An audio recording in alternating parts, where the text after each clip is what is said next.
All right, it is 12 o'clock, so we are going to go ahead and get started. Joining us today is Brandi from Kiowa, down in South Central Kansas. We are excited to have her share on welcoming a new resident. So go ahead, Brandi. I just going to start off by saying that I am a nervous wreck. Um, we have spent a lot of time, a lot of years in our admission process with making changes, adding, taking things away, to make it fit well to our facility and to the residents that we are bringing to us, because we want it to be their home. Um, and sometimes that is a lot of talking to the residents to even explain why they have all these options, because they immediately think nursing home, my choices are taken away. So being start.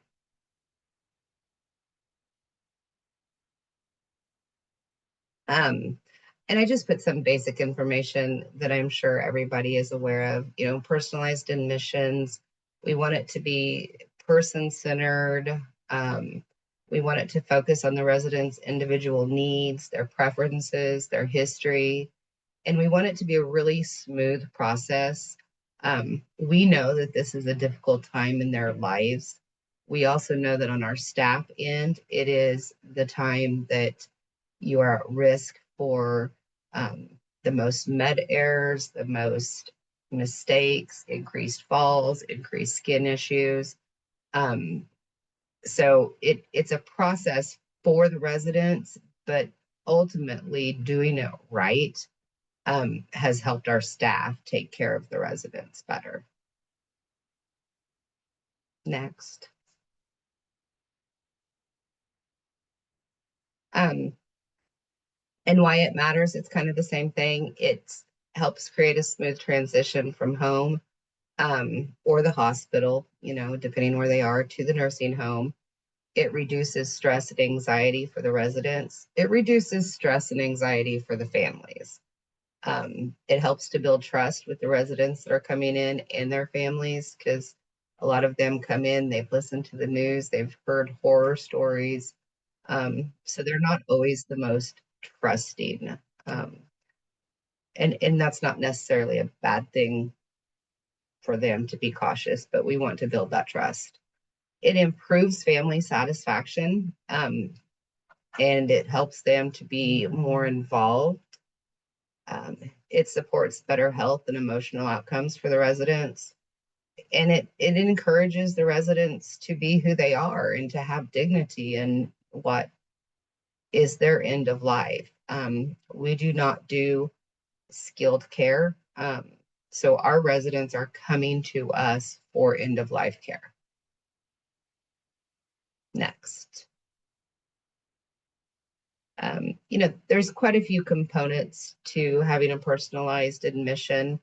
The very first one I've highlighted is the comprehensive pre-admission assessment. And this is what I'm really going to focus on. But there's also communication with family and caregivers, developing a personalized care plan, making sure they're orientated to the facility and the staff and their freedoms. That is important. And then making sure that we're following with continuity of care with their medical and emotional support that they've had. Next. So we have a nursing leadership team. It consists of 4 nurses. We are a small facility, and this is one of the things that I have really pushed for. I am the CNO. We have a director of nursing. We have an assistant director of nursing, and we have a restorative manager who kind of takes up the slack for all the other areas. Our director of nursing and our assistant director of nursing are both in continuing education for nursing degrees. So We just want to make sure that we have enough to do what we need to do. So our team starts with reviewing a medical history, and we want a detailed medical history, not only just, the progress notes from a doctor, but any recent hospital stays. We want meds, we want wound care, we want specialties, um, because our goal is to determine if we can bring that individual into our home and give them quality of care. We are not looking to just fill a bed. Um, our nursing leadership gives our medical director our recommendation. Can we meet the residents' needs? Do we have a safe facility? We do not use wander guards. So if they're very high for elopement risk, we're probably not going to take that resident. So we look at different things like that. If they have a lot of specialty appointments, we are about 2 hours away from Wichita. So if there's a lot of Wichita specialty appointments, we know that that is not something that we can manage effectively. So we really look at those things.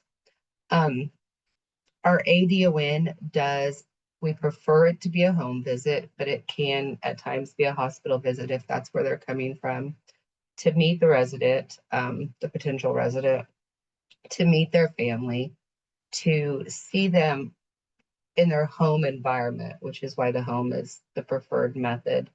Um, you know, what are they used to their surroundings like? What were their habits? Do they have a specific chair or something that they tend to just hold on to or keep looking at? It's very detailed, and it's kind of hard to explain, but um, it is an interview in a way in which we are interviewing their environment almost, because that's really what we're wanting to look at.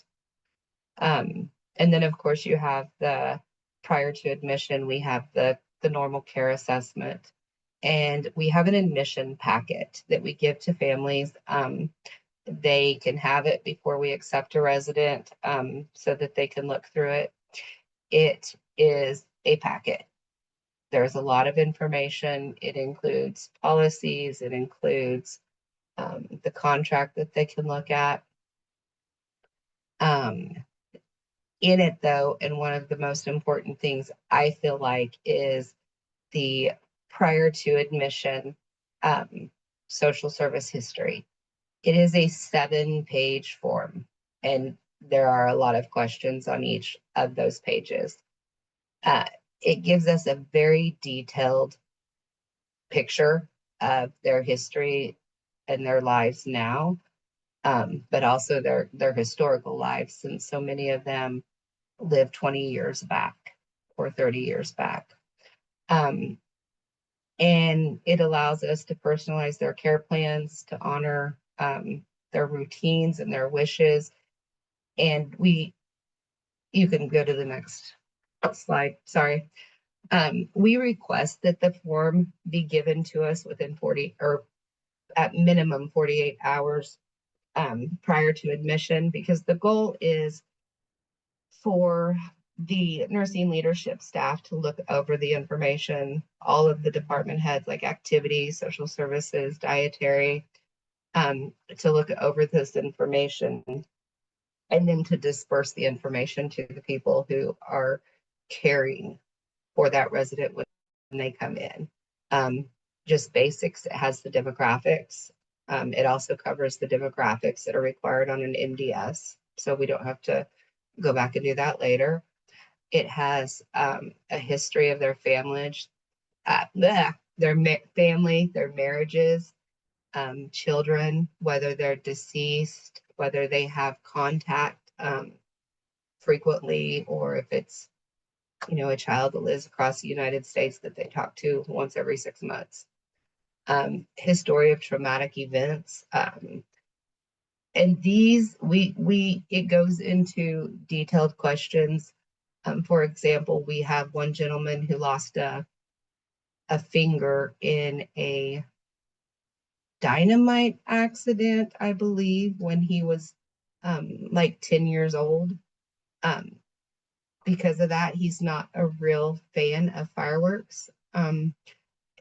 It's not something he just talks about. So it pulls out all those little bits of information.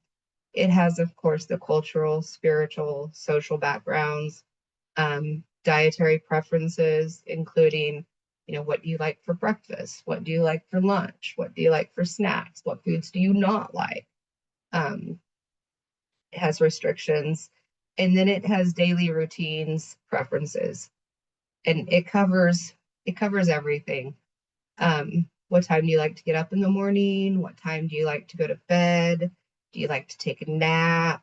Uh, do you have specific things that you like to wear to bed, like a nightgown or pajamas or nothing?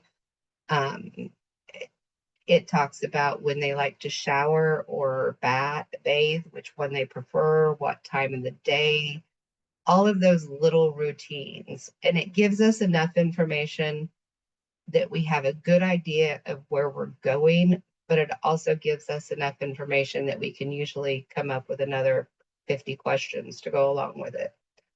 And all of that information is put into the care plan. And I added a couple pictures here. The top one is just some residents fishing with some staff and family. But the bottom one is one of our resident rooms. And one of the things that we do, and I do have permission to use her room, is when they are coming to the facility, once we know they're coming, they are given the choice to have their room or a wall of their room painted in any color they want. This one happens to be a very pretty lavender purple, which is hard to see in that picture. We have a resident that has a KU blue wall. We have a resident who has an OSU orange wall. They're allowed to pick their colors. We do not give them guidelines on it. I think the only guideline we do have is that it can only be changed once a year, just because we can't, afford to paint. We prefer to do this before they come to the facility, just because it's so much easier. But there are cases where that is not, it just doesn't work out. So we will do it after they move in also. Our facilities has a great method of doing that while they're living there. So next. And then one of the other things that I think is really important about our orientation process, and even prior to them being admitted, we like the residents to come to our facility to get to walk around, to see what we have, to often, because we're a very small community, run into people they know who are other residents. So they have kind of an initial, orientation, but then once they are admitted, we go back through and introduce them to the staff, to residents again. We tour the facility and go through all those things. We have a restaurant style dining, so these are the hours that it's open. This is what it, um, explanation of all the routines and services. Camry, who is the one that usually does the speaking for our facility with you guys, she does the most excellent job at describing peak to not only our residents who are coming in, but she describes it to every potential staff interview that we have, so that everybody knows that this is our goal. And if you're coming here, then these are the choices that they will have. And this is something staff-wise that you will have to work with. Next. So I had a slightly longer presentation, but I couldn't send it. I had gone over just a couple of, oh, sorry, I'm trying to pull it up, why it's beneficial to the facility, basically, because in my experience, if I cannot make the financial people understand that something is going to benefit the facility, then I do not get the buy-in from them. So one of the things that I did have was it talked about the increased resident referrals. Um, when residents are happy, when families are happy, that news spreads very quickly. And people are always asking, well, where should we go? Oh, well, have you heard about Kiowa? My dad's here. Um, so that's one of the things that I really push when I'm talking to our financial people is yes, this peak in itself, but the personalized doing the routines for the residents, it takes more staff. Um, it's definitely our admission process weeds out some people that would fill a bed and make money. Um, but it allows us to be a facility that gives quality care, quality end of life care. And that's really what we want is our residents to be happy and feel like they're at home and not, um, you know, not in a nursing home. And I do really believe that this type of admission process, this type of nursing home future, that, that is how it has to be as we move into the next years because the aging population that's going to be coming to the nursing homes expect so much more than the ones that have been there in the recent past. And it's just a vital component. Um, conclusion, and you know, it improves the resident experience, improves family satisfaction, strengthens family trust, staff connections, leads to a better health and comfort, quality of life for the residents, and is a vital component of modern long-term care. That's all I have. I'm sorry. No, you're fine. If anyone has any questions, feel free to unmute or you can put them in the chat.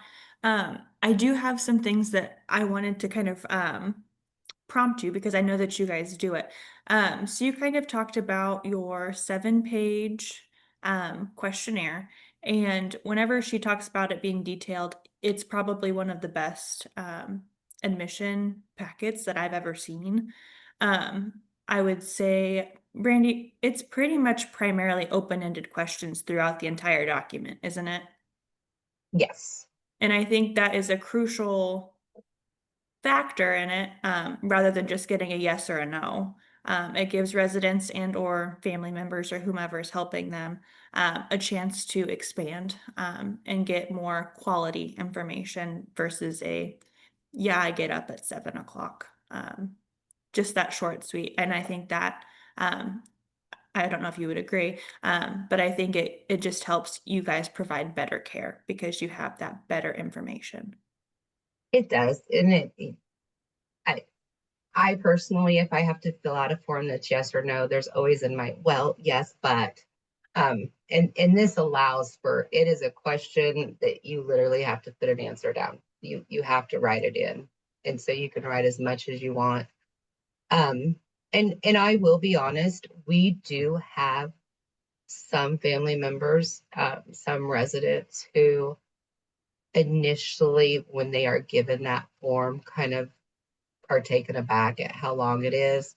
And if you take the time to explain it to them and why it's the way it is, why we are asking about traumatic events, and give them that background as to how helpful it is going into the future, um, it that really does ease it. But I think just like we're in the medical field, we all run into people that are like, why do I have to fill this out? And that does happen. You just have to really explain the importance of it. So after a resident moves in, do you kind of want to talk about the touch points and the introduction that different staff do that they might not have already met in the preliminary process of moving in? Like direct caregivers, activity, people who might not have met them, dietary. Um, well, eh, And I think it's probably a little more informal, which is totally fine. yes, it is pretty much informal. Our facility, because again, it is small and all of our staff kind of serve in multiple areas. And our department heads for like activities, she is actually the one that does the activities. Our social service, who they've usually met, restorative, um, they will go to that resident, sit down, say, hey, this is who I am, this is what I do. Um, and they kind of have a one-on-one informal gathering of information during that time period. And it's basically the same with the dietary. They come out there, hey, my name's Tammy, this is what I do. And of course the aides are the same. Is that what you're Yeah. okay? Does anyone else have any questions? Or does anyone have anything that they want to share that they do in their home to welcome residents that they think is really neat? We hear lots of cool stories when we're out and about.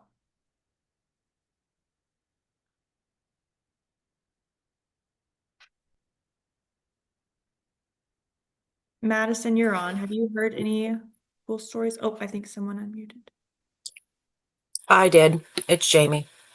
Um, as you were going through all of your stuff, one thing spoke to me, and I love that you guys have the whole painting thing down pat. Can you tell me what that process is for painting? Because I've had many homes asking me, well, how do you do that without fumes? How do you do that? We don't know how to do that. So I'd like to have an idea of what to tell the next home that asks me, well, I don't know how they get by with painting rooms because we can't paint rooms. It's too hard. And it is a very important part of welcoming, I think. Um, so okay. I feel like there might be two parts of the question, or I'm just getting two parts out of it. For the resident, we actually give them an entire I'm not sure what they're called. The Yeah, a paint sample book. yes, that's all the things. Yes, they get a whole thing. Um, and if that's overwhelming, then we might just give them the blues if that's what they tell us that, my favorite color is blue. When it comes to the painting, they do like to do it before they're in the rooms. But I think part of it is you have to choose the right paint. So there are some interior paints, and I believe Sherwin-Williams is the one that we have chosen to use, eh, that have less odor. So it's not as strong. And I know that like maintenance opens all the windows that are in the room and does that. But typically what they'll do is they'll do one wall at a time if the resident's already in the room. The picture I showed of the purple lavender room, she was in her room, and she wanted all the walls done, all the walls the same color. So what they did was once she got up in the morning and started her day, they went in and they would do one wall, and then they would put everything back, and she would spend basically, 4 or 5 hours outside of her room doing things. And by the time she would go back in, there was not an odor that was problematic. And they just did that. I think it took them like 2 weeks to get it done in between all the other tasks, but they would just one wall at a time. That is lovely and perfect. Thank you. I appreciate it. You're welcome. I had a message from Tasha. We try to go out to the home or hospital before they come to the home to visit and gather as much of our quote all about me forms before they come, so that way the staff know something before they come and they have friendly faces that they already feel comfortable visiting with.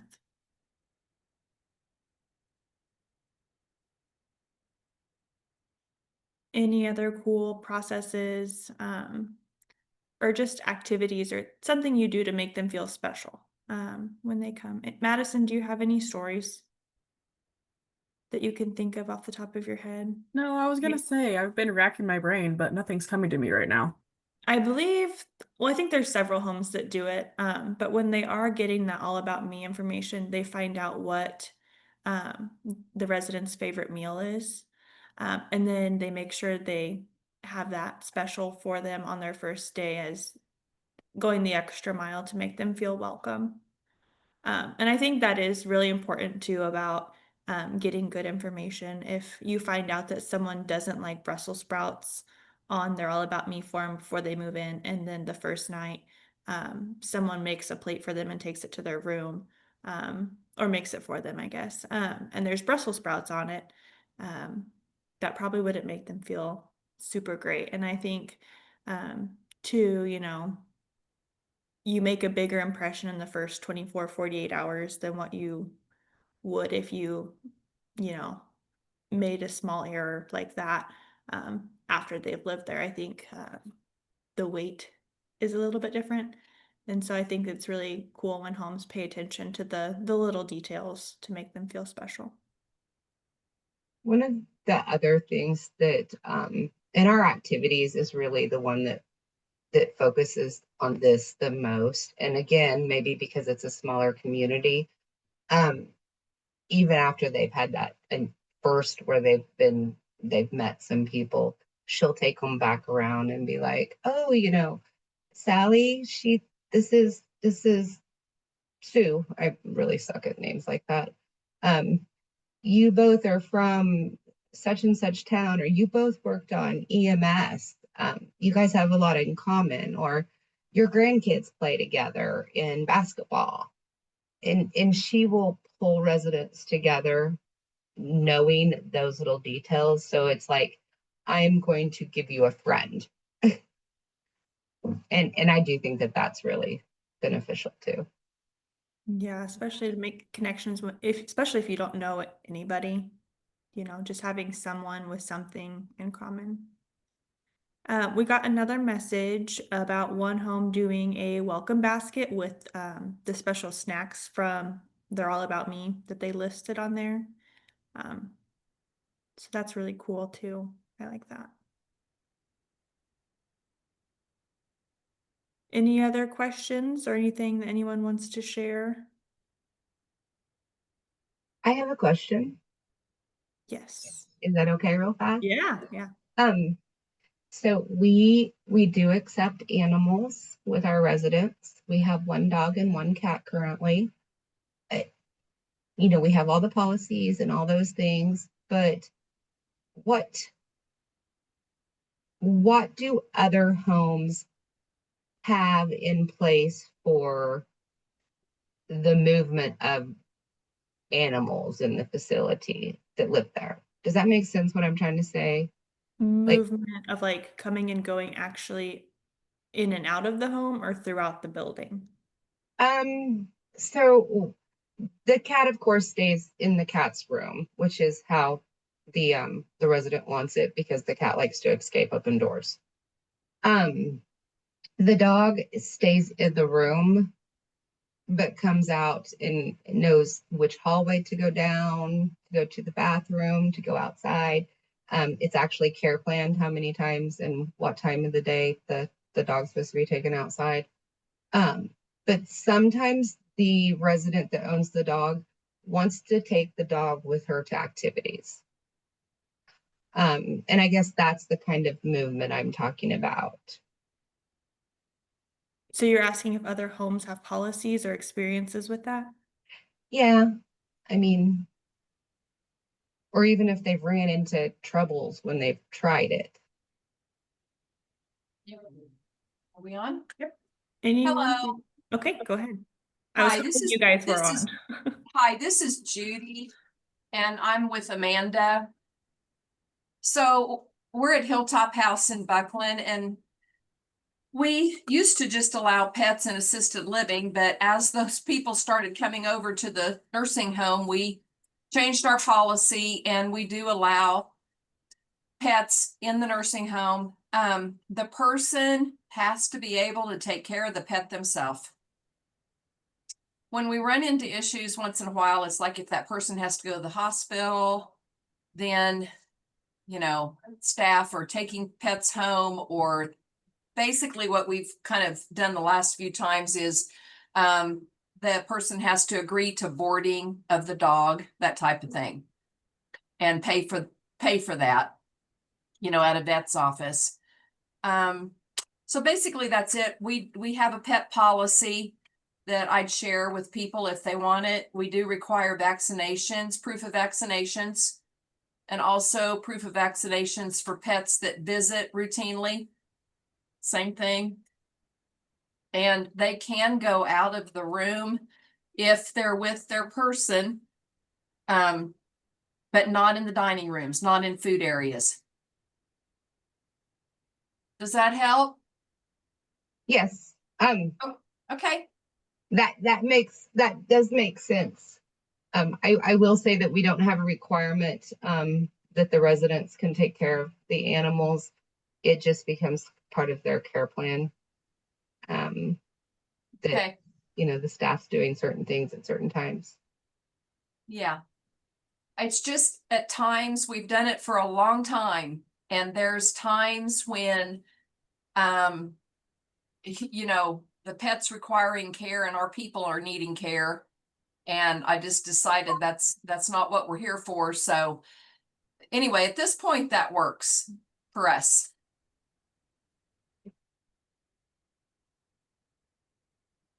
Judy, have you had to problem solve animals in shared spaces? Or has it always been kind of a We easy? really haven't had a problem with that. It's like there's not ever too many dogs. There might be two different people that have a dog, but they don't just run wild. So, they can go in the outside backyard, but I think they just kind of look out for each other. And we do have a person that has two cats, and they stay in the room, and they also go in and out a window. I didn't know about that, but I guess that's happening, and they know how to get back in, and the spouse is right there with them. So taking care of that. We haven't had any fights or anything like that. We have one resident that's allergic to cats, Oh, yeah. but they share a hall, but they're not next to each other, so it hasn't been an issue.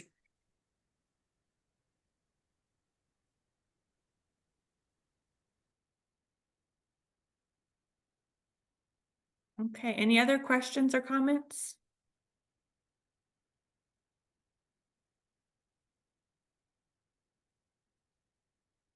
Okay, well, I'll be on here for a few more minutes if anyone has any just general P questions. I'm sure everyone noticed, but evaluations and their information went out this morning. So if you have any questions about that, feel free to message me on here. You can unmute and ask, email or call our team. But we are done for this call. Brandi, thank you so much for being our guest speaker today and sharing what your home does. Thank you for having me.